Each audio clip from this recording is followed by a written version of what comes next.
இயேசு அங்கு கூடியிருந்த மக்களை நோக்கி, இன்று நீங்கள் என்னுடன் இங்கு கூடியிருப்பதில் நான் மகிழ்ச்சி அடைகிறேன்.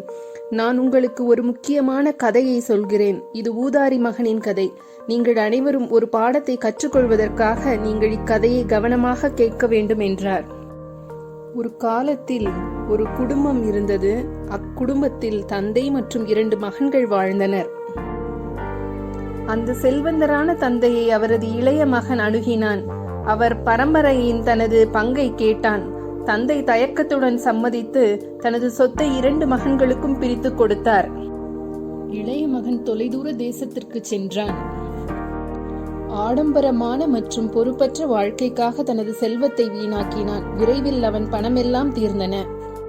பஞ்சம் தேசத்தை தாக்கியது. பன்றிகளுக்கு உணவளிக்கும் வேலை செய்ய நிர்பந்திக்கப்பட்டான். அவன் பன்றிகள் உண்ணும் உணவை பார்த்து பொறாமைப்படும் அளவுக்கு பசியுடன் இருந்தான். தன் தவறுகளை உணர்ந்த இளைய மகன் தன் தந்தையின் வேலையாட்களுக்கு உண்பதற்கு ஏராளமாக இருக்கும் என்பதை பற்றி சிந்தித்தான்.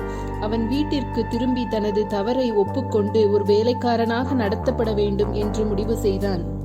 மகன் அருகில் வரும்போது அவனது தந்தை அவனை மகிழ்ச்சியுடன் தழுவிக்கொண்டார். தந்தை தனது மகனுக்கு ஒரு மேலங்கி, மோதிரம் மற்றும் செருப்புகளை கொண்டு வருமாறு தனது ஊழியர்களுக்கு கட்டளையிட்டார். மேலும் அவன் திரும்பி வந்ததை கொண்டாட ஒரு விருந்தை ஏற்பாடு செய்தார். கொண்டாட்டத்தை கேட்ட மூத்த மகனுக்கு கோபம் வந்தது. அவன் தனது விசுவாசத்திற்கு ஒருபோதும் வெகுமதி பெறவில்லை என்று வருத்தத்துடன் தனது தந்தையிடம் கூறினான். தந்தை மூத்த மகனிடம் தனது இளையவன் கொண்டாடப்பட வேண்டும், ஏனென்றால் அவன் தொலைந்து போயிருந்தான், ஆனால் இப்பொழுது கண்டுபிடிக்கப்பட்டான் என்றார். ஒரு பெரிய விருந்துடன் கதை முடிகிறது. தந்தை மகிழ்ச்சி அடைந்தார்.